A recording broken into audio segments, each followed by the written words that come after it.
Welcome to Artful Aging with your host, Amy. Are you a senior or a caregiver of a senior looking for support and direction? Best-selling author, educator, and expert in senior living, Amy Friesen is here with the help you need while providing you with an important and valuable support network. So now, please welcome the host of Artful Aging, Amy Friesen.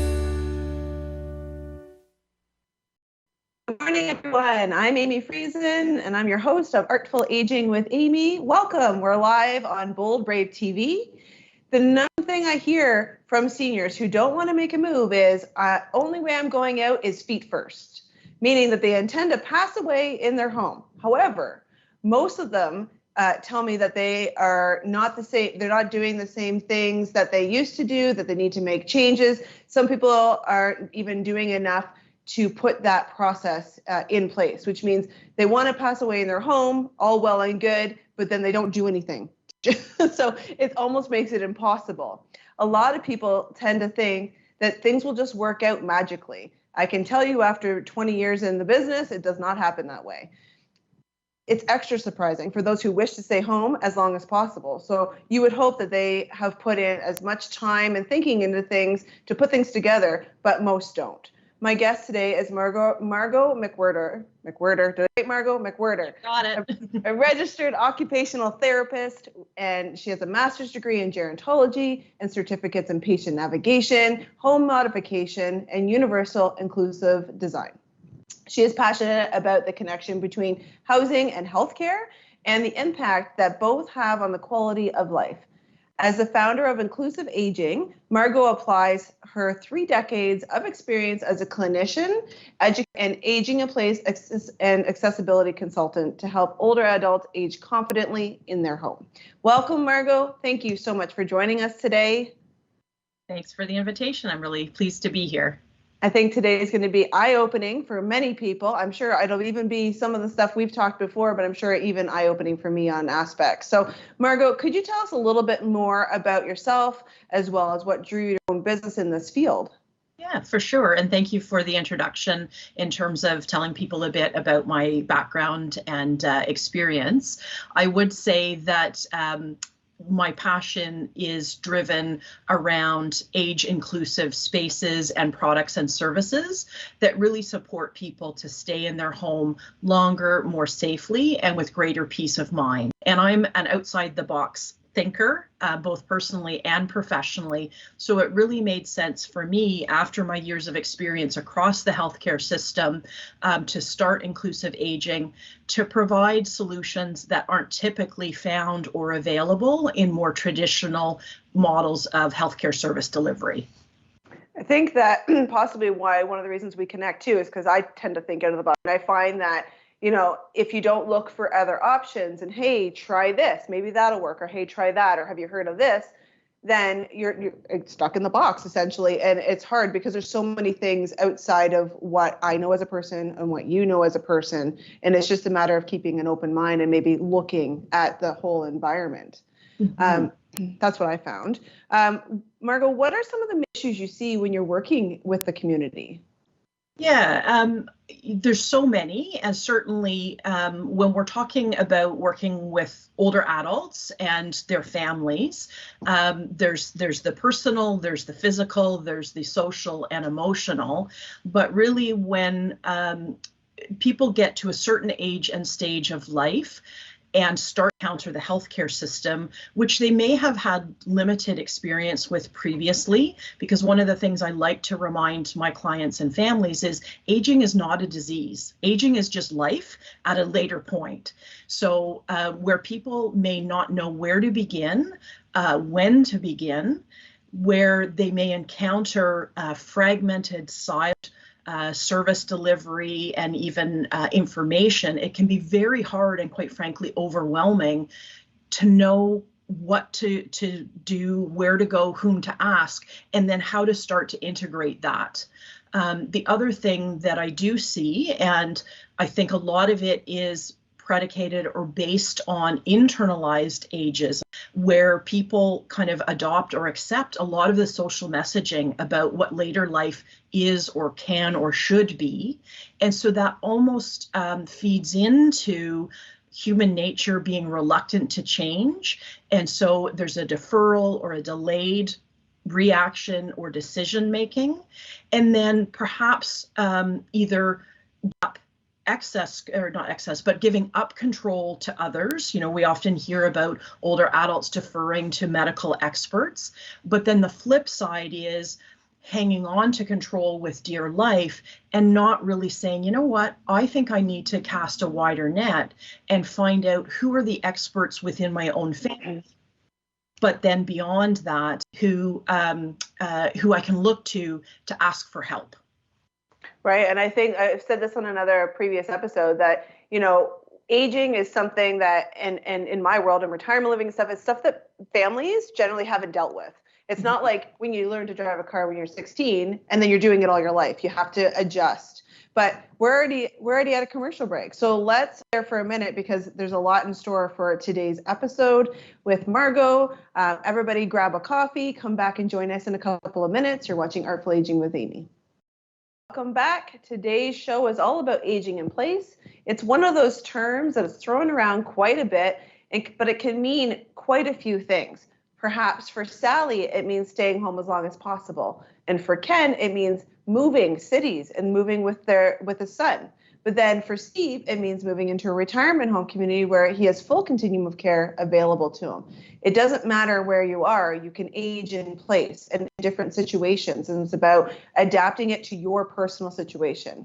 I'm constantly speaking about being proactive and not waiting for a crisis in order to put things in place, because by the time a crisis happens, most things have fallen apart in a way that they cannot be put back together in the same that it was before.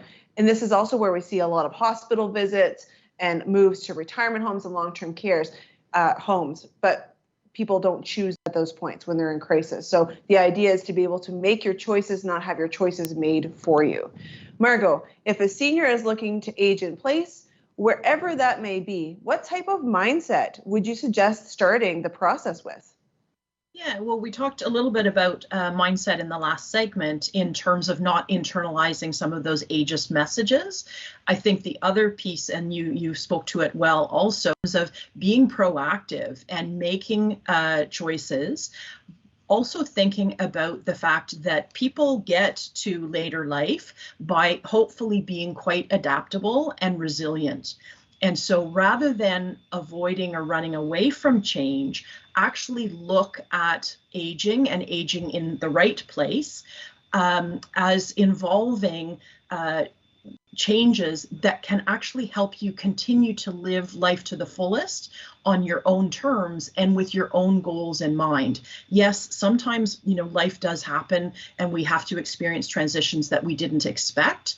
But if you have that resiliency and that adaptability in terms of your mindset, it's just like, okay, so here's a change and I have the skills from a lifetime of living that I can adapt to that, rather than staying fixed and focused and almost stagnating in place.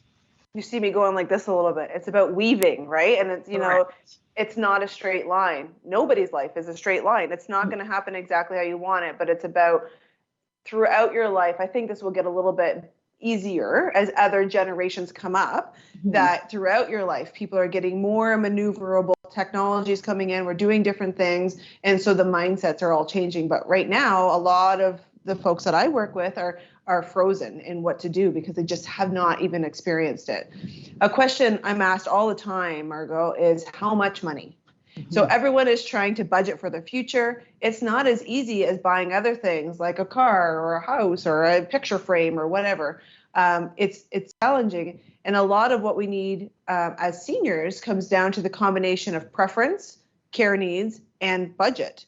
So home modifications and assisted devices can range quite substantially depending on the individual and what they need. Margot, can you give us a sort of ballpark of what costs might look like?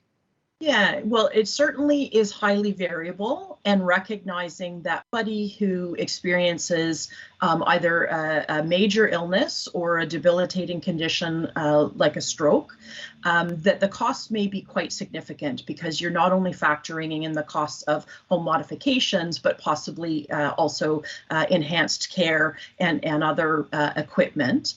I do like to point out that when we're talking about home modifications specifically, it will also depend on the structure of the home, and that's where working together with a contractor is so valuable. The other thing to consider is that there are a number of low or no cost home modifications that can make a space usable and functional. And then when we start to basically evaluate, as an occupational therapist, I'm going to evaluate people's ability to do activities within the space they have, and then recommend, prescribe equipment as well as home modifications. And some of those things may be tens of dollars in terms of, bathroom safety equipment. And then it could range up to tens of thousands of dollars if we need to be looking at, residential elevators or modifications to a bathroom or kitchen to make them more usable and functional. The one other piece that I like to emphasize is there is a cost to doing nothing in terms of your quality of life, in terms of your health and safety, and not to minimize or ignore that sometimes when people experience physical illness, it also then affects their emotional and social well-being, because they become isolated. And if they live in a home that doesn't work for them and that keeps them trapped within their home, then spending money is actually not a good investment in themselves.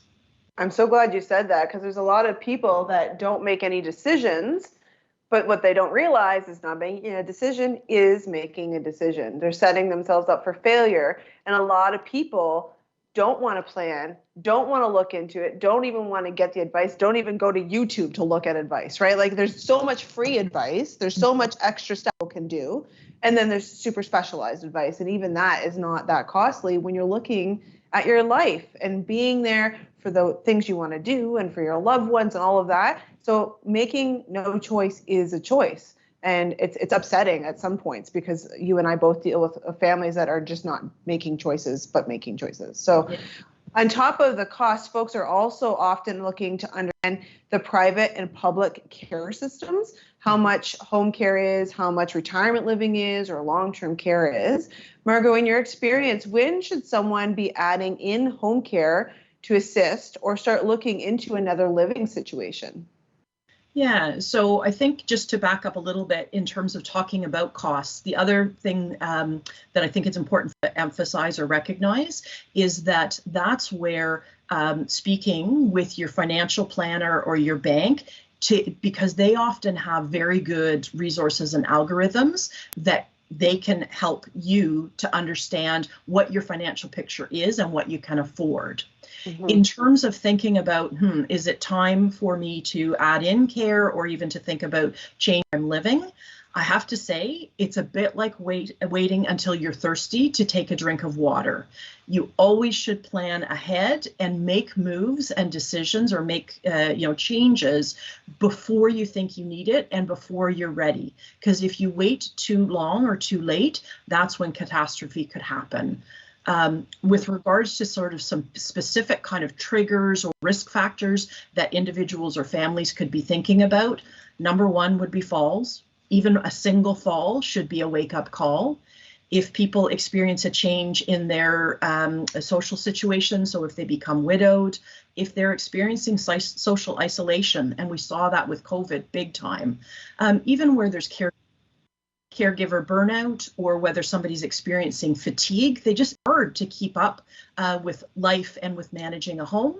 And then the other thing is, if people are finding that they are either avoiding meaningful activities and relationships, or even spaces within their homes, those should all kind of be bellwethers of what's the quality of my life, and how does that stack up to how I expected it to be and how I want it to be. So those are really some sort of triggers to watch out for. I think people get really stuck in their ways, and I think COVID showed us with the isolation that they're stuck, and then they just don't know what to do because they haven't been looking outside the box, right, and trying to figure it out. So let's continue this conversation after the break. Up next on Artful Aging with Amy, Margot and I are going to be discussing warning signs that seniors and their caregivers can be looking for. A few minutes.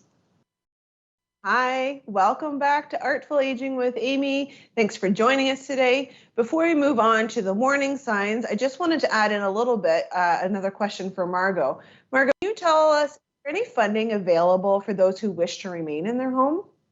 Yeah, so there are a few different resources. And as I said before, talking to a financial planner or even an accountant from a tax advisor perspective is helpful.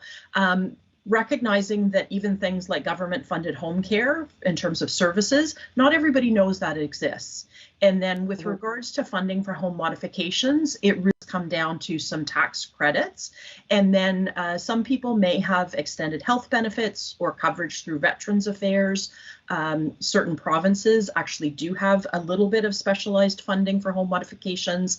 And then finally, there is charitable organizations such as the March of Dimes, which can offer, I think it's about up to $15,000 for people who are eligible. And that's often a cost sharing arrangement.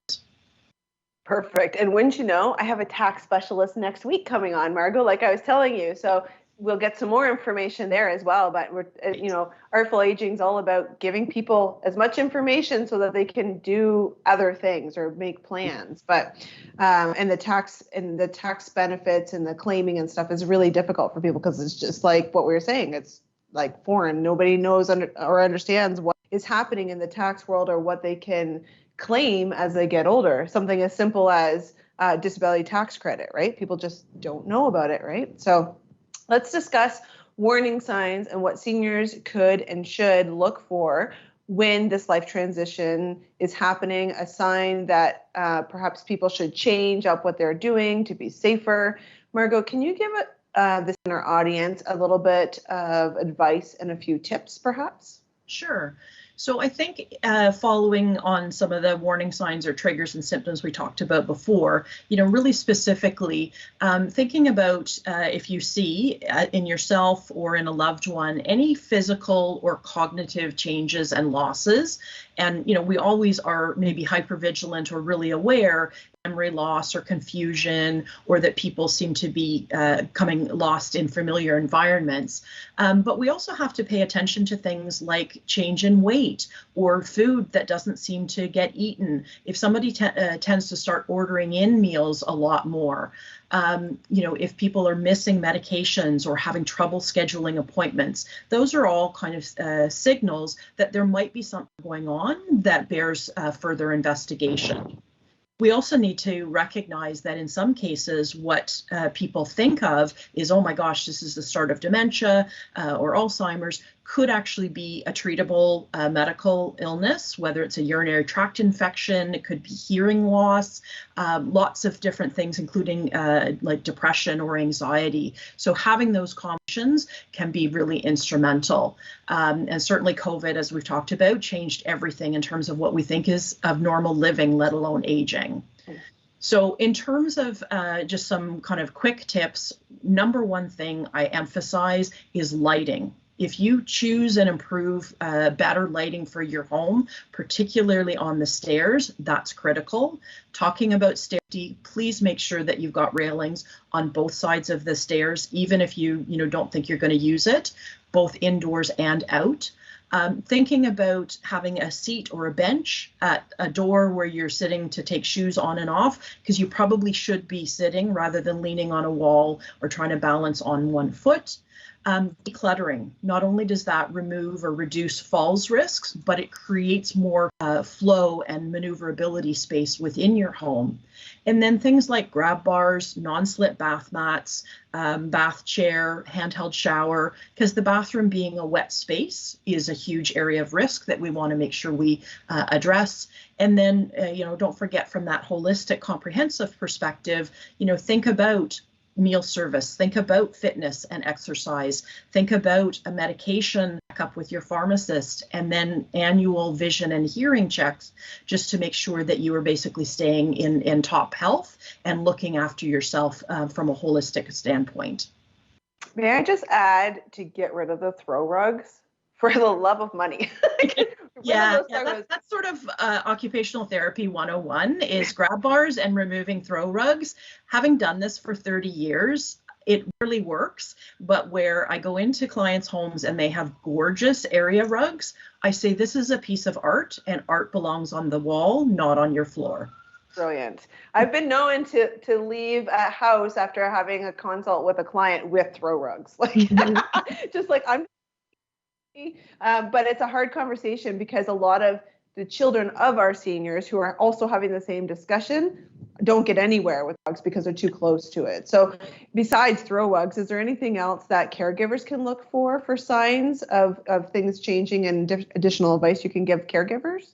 Yeah, so I think the list that I just ran through may be things that caregivers are more kind of conscious of, and especially where we have families that live apart and were apart because of COVID, it's often when families come back together, whether it's at holidays or celebrations or over the summer, that family caregivers in particular notice changes. So, would emphasize that. The other piece is, trust your gut. If something feels off, it's kind of like the see something, say something philosophy, and recognize, as you and I have talked about offline, that even where a family member may say something, if that message kind of falls off ears or that honest, caring, compassionate conversation starter doesn't go anywhere, that's when it can be really helpful to bring in non-family outside experts who can have some of those difficult conversations and maybe help facilitate a family conversation and a sensitivity to what is being observed. And it's not an emphasis on pointing out what's wrong, but rather saying, I think this may be a problem. Is it a problem for you or mom, you, mom or dad? And can we work on finding a solution together? Well, and on that note, a lot of people too get into the trap of, say there's an 80-year-old parent and an adult caregiver. Mm-hmm. That 80-year-old parent does not want to be parented. So the difference, like sometimes they won't take the advice because they don't want to be parented by their child. And so breaking that down and just, noticing that and just bringing in somebody that can actually have that conversation on a different non-emotional level has been so helpful for our clients, probably your clients as well. It's just kind of separate it out because we can have different conversations in a different way than family can. Even with my own family, like I was sharing with you, Margot, it's a different ball game, I guess. Mm-hmm. So we're already at a break again, Margot. Can you believe that? So I'm going to pose this question for our folks to consider over the break. Do you see these warning signs in yourself as a senior or in your loved one as a caregiver? Have a think on that over the break, and we'll see you in a few minutes. Welcome back. I'm Amy, and this is Artful Aging with Amy, and Margot is joining us today to discuss all things aging in place. There are a lot of misconceptions surrounding aging in place. Not everyone or every company has the knowledge needed to make things safer for seniors. It takes very specialized knowledge to make things better for seniors, to give the proper advice. A lot of people, would use a contractor that they used in their 20s for a house, but then they want to do a renovation in their house now, and that same contractor might not have the knowledge base for senior safety. So just as an example. So Margot, perhaps let's look at the home as a whole. There are many things that can be done in a home in order to make it safer, but it's not always the best choice to do things, as they could maybe negatively affect the resale value of the home, or cost of doing them might just be too high in comparison to other choices. Could you give us a little bit more insight into this? For sure.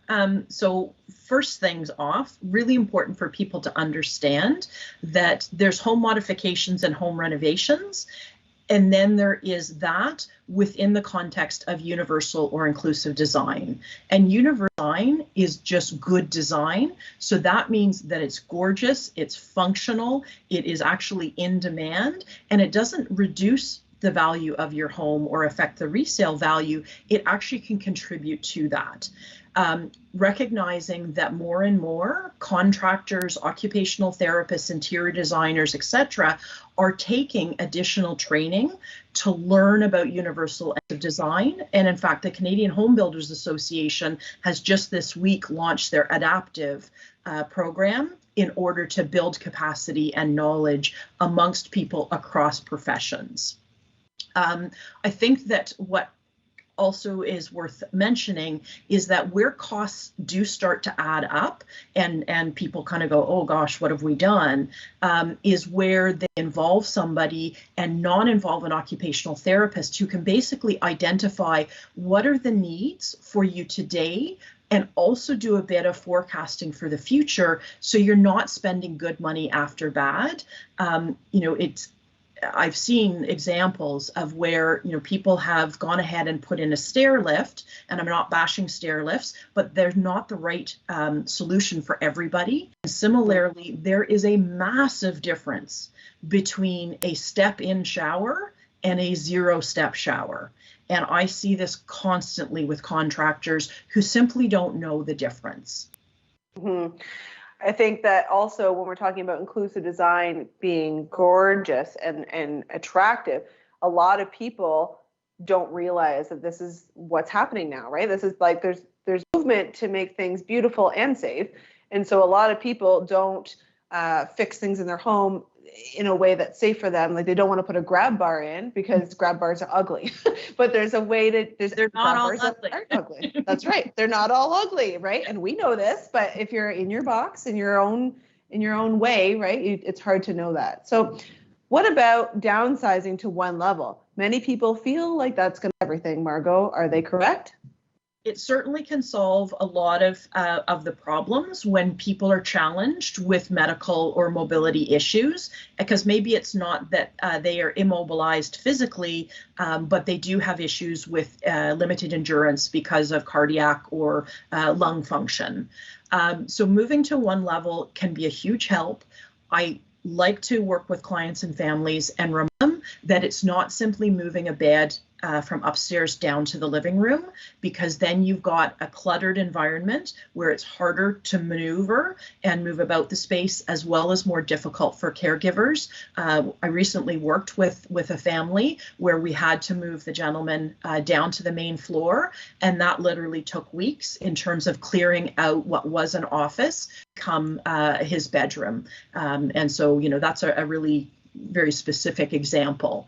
The other thing is that, as I talked about before, if all you've done is move to a single, main level of your home, but you can't get out your front door, then what have you gained? You have to think about it sort of in terms of whole home and whole living. And then for people who are maybe downside, moving into a condo or even a retirement home, think about your abilities now and for the future. And if you have a choice, please don't choose the room or the suite that's farthest from the elevator. I've worked with another family where both the husband and wife have some fairly serious medical issues, and they have a gorgeous condo, but it is literally over 250 feet from the elevator, and that stops them from going out and accessing the community. And then you have another problem, right? You just have one problem after another. You have to be careful, even the people we see as well. And, even when they're moving to retirement living, a lot of people are wanting information and knowledge on full continuum of care because one, they don't want to move again, but also it's like, how is this set up? And that's what we help advise on. It's like, is the bathroom off of the bedroom or is it around the corner? And for you specifically as a senior, does this work, right? Sometimes it does, sometimes it doesn't. It's all individual, but it happens all the time. So it's a good point about, you're not just downsizing to one level. You're also not bringing everything with you. You're also, making sure things aren't cluttered. So I think a lot of people miss that mark when they're looking at downsizing. Are modifications to the home as important as personal care or support services, Margot? Yes, I think they absolutely can and should go hand in hand. And what many people don't necessarily appreciate or think about is that we live in a designed world, and our designed world is not actually age-friendly or inclusive of people across the spectrum of ages and ability. So I'd like to talk about a well-designed home and home environment and physical space as essentially being a silent caregiver, because the space and the objects that you come into contact with and use every day either will enable you to be safe and functional and comfortable, or it can disable you either catastrophically or at least prematurely in terms of making everything and everyday activity that much harder. But that's not to say that changing your home or modifying your home or even moving is going to be the full solution. Again, it has to be that whole home and whole person approach, recognizing all of the aspects we talked about earlier with regards to need, budget, wants, and goals, and recognize that in some cases there is a compromise to be made, and there might be restrictions on people's budget, or they simply may not be prepared or wanting to sort of think of taking on a lot of change all at once. And that's another piece to consider, is working at the individual's pace to make changes, but then also recognize when we kind of have to put pedal to the metal and really get changes and modifications quickly in order to avoid problems down the road. Well, and that's the thing. It's like if you start doing planning and prepping early enough, then you can do it bite-sized, that it's not overwhelming. And that's what people don't realize when I say plan, plan, plan every show, and every guest says every show. And people don't realize that if you just take the time to plan, then you can do it in pieces. But if you don't take the time to plan and you're going to like rip a Band-Aid at the end, right, it's going to be this crisis situation and you're in over your head, right? So it's different for each person, but I'm glad to say that, those, like that you said, that the home support and the modifications do go hand in hand, because they're different types of services, but you're a whole human being that need those different things, from mobility versus, your actual physical care. So it's time for another break. Artful Aging with Amy on Bold Brave TV. We'll see you in a few minutes. Welcome back to Artful Aging with Amy. I'm your host, Amy, and Margot's joining us today to talk about aging in place and home modification and all the rest of the stuff that's come up, because it's all intertwined.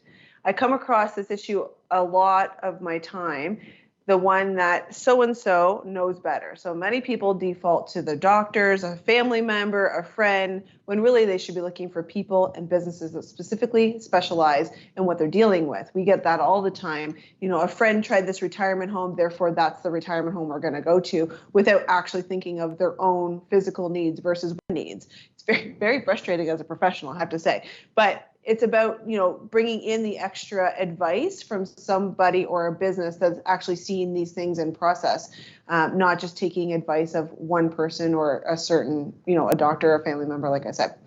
Even though you've been going to a great mechanic all your life, for instance, for all your car driving life, that doesn't mean that you can actually have advice from them for care purposes. So you go into your mechanic, they're taking care of you all your life. They're your best friend and mechanic. And then you've got a care problem coming up and you say, hey, Joe, my mechanic, how do I solve my hip problem or my arm problem, or, my son has dementia or whatnot. It goes all over the place. And so you can't just take advice from trust. You have to bring it all together. That goes for family members as well, I have to say. So many family members try to help without even consulting a professional, which could be putting themselves or their loved ones at risk. So a lot of people say, oh, mom, you don't need that, let's do this. But they haven't actually thought about all of the scenarios, which is why OT is so important. Margot, for the seniors and caregivers watching, where would you suggest, or what should they start with if they're beginning to notice the warning signs that we spoke about earlier? Mm-hmm. Yeah, I think that it is important to sort of cast that wide net, and I'll do props to my own profession. I'm a huge advocate of people reaching out to an occupational therapist, either within the government-funded home care system or folks self and others who work outside of the system. The advantage is that we often can take the time and spend the time to look at things very holistically with clients and families. I often describe occupational therapy as like the Swiss Army multi-tool of healthcare professionals, because not only do we know a little bit about a lot of things, but we're very functional and practical. And so we to the clients and families with their, breadth of experience. And you know what, if they ask Joe, the car mechanic, for advice, Joe might have some very relevant experience, and so being able to weave that in as well can be so invaluable. The other advantage of folks like yourself and myself, where we have a huge network of people, if I come across a client and family who are looking for advice, they might work with me to facilitate a process and to help them identify their goals, but then it's a lot of information and referrals and basically linking them and helping them navigate the complex system so that they get unstuck. As a wee bit of a shout out for private professions like ourselves, a lot of people, because we're in Canada, our healthcare is comped right from the government. So a lot of people are looking for these free services for the government, but there's just not enough, or they're not specific. So people are a little bit hesitant sometimes if they have to pay out of pocket for a private service. But what I have found, again, trying not to toot my own horn, but what I found is that in the community, as private businesses, we have a wealth of knowledge that government doesn't necessarily have. And so if you can figure that out in the community as well, and even, use both or combine the two, don't be stuck on necessarily the dollar amount. Yes, people are on budgets, but try to work past that to understand that there's a lot more things at play than just getting a free service or free healthcare or free whatever. Wouldn't you say, Margot?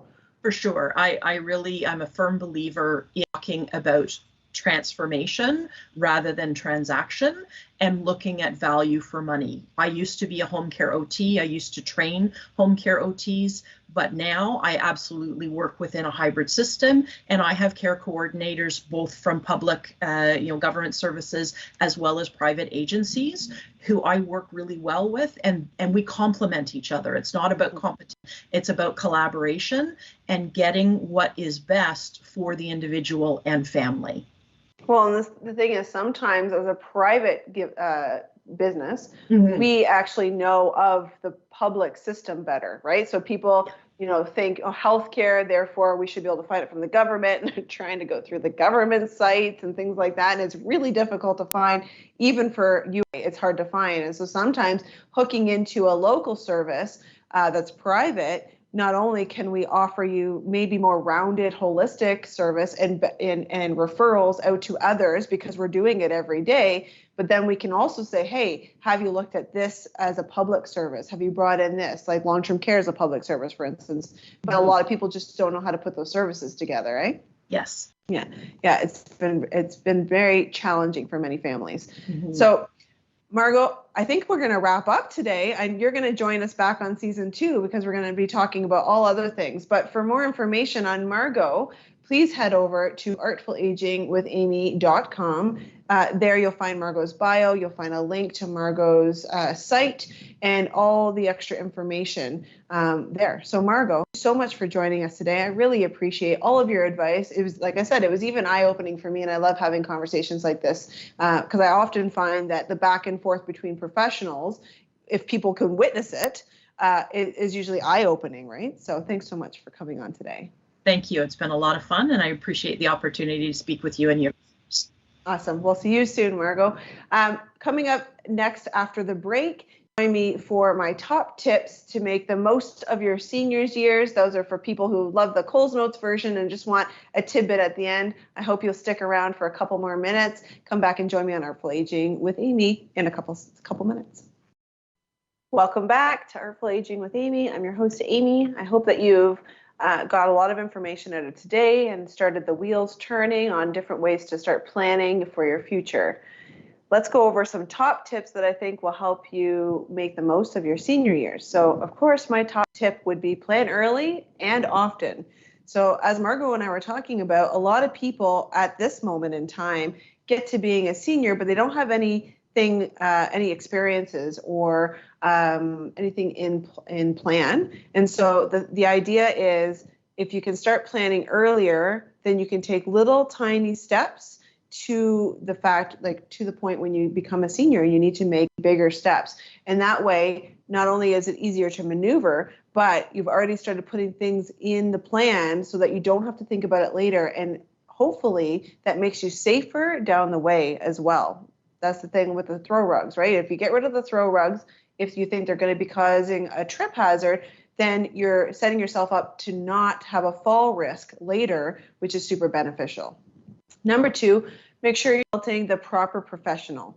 It doesn't need to be expensive, but you should be talking to the right people. Your health is important. And after all, the whole of today's show is about how to keep yourself safe at home. But by not planning, you're just waiting for a crisis. So make sure that you're surrounding yourself with the proper people and professions. Don't be afraid to ask the questions. Also, there's a lot of free content and free information out there. There's a lot on the TS website. There's a lot on YouTube and webinars and different things. Just start poking around. Or if you're looking for that information, reach out and say, hey, I'm looking for this. Could you direct me? There's lots of professionals willing to help without cost and without significant, setting up down the way that you have to have certain services or anything. There's a lot of people that just want the best for our senior population, so make use of them.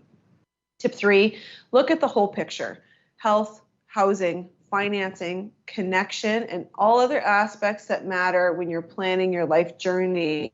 Like we talked about, isolation became a big thing over COVID. All of these things need to jive together, because if one falls off, then it's only a matter of time for the other ones to follow. Tip 4, consider in place in a new place. Retirement living can be a great option. If you're looking into retirement living, consider how long you would like to remain in the same building, what types of continuum of care may be required. As you know, Timecodes does this. We help families with seniors and families with that all day long. So we also have a national network available to you that are just like myself at Timecodes across Canada. Head over to retirementhomeadvisors.com for information for your area if you're in Canada. Don't be afraid to make a move earlier to retirement than you think that you should. A lot of people do that in order that they can age in place and not have to worry about the various things that come with home ownership or condo ownership, or even renting in an apartment building. So there's definitely lots to be considered, but don't just take one look at it. Make sure you're kind of looking at the whole pie. On next week's show, it's that time again. Like I was saying, we're going to be speaking with a tax specialist. We'll be speaking with Sarah Bowie of Bowie Financial on all things retirees and taxes. So you don't want to miss it. Next week's episode might actually put some money in your bank account. So let's see if we can do that for you. If you've enjoyed today's show, please like and follow artfulagingwithamy.com on YouTube or Facebook. Help other people find this valuable information and share it around your networks, because there's lots of people that are struggling. Don't say that. Thank you for joining us today on Artful Aging with Amy on Bold Brave TV. From me to all of you, I hope you have a wonderful Wednesday. You've been listening to Artful Aging with host Amy. Many folks just like you feel they're alone in their journey in helping a loved one or caregiver. So tune in each week and let Amy show you that help is around the corner and is just one conversation away. Here on Artful Aging.